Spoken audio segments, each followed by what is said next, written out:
बिस्मिल्लाहिर्रहमानिर्रहीम। अस्सलाम वालेकुम।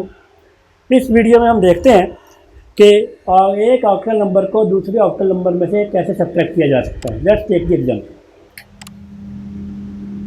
7 2 4 6 बेस 8 माइनस 5 77 बेस 8। मैंने सब्ट्रैक्शन करनी है तो वैल्यू लिखते हैं 7246 base 8 minus 577 base 8। Let's start the subtraction. 6 minus 7 not possible, borrow लेना पड़ेगा क्योंकि हम ऑक्टल सिस्टम की सब्ट्रैक्शन कर रहे हैं।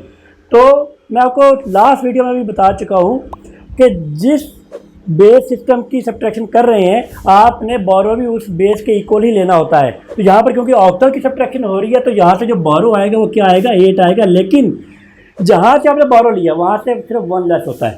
तो यहाँ पर जब बोरो आएगा 8 तो 6 प्लस 8 14, 14 माइनस 7 7। यहाँ से 1 लेस हो गया, यहाँ पर क्या बच गया 3, 3 minus 7 not possible unless we take borrow. यहाँ से हम लेंगे बोरो, कितना बोरो लेंगे 8, यहाँ पर 1 लेस हो जाएगा, यहाँ पर बच जाएगा 1। लेकिन यहाँ पर क्या बचा था 3, 3 प्लस 8 11, 11 माइनस 7 4।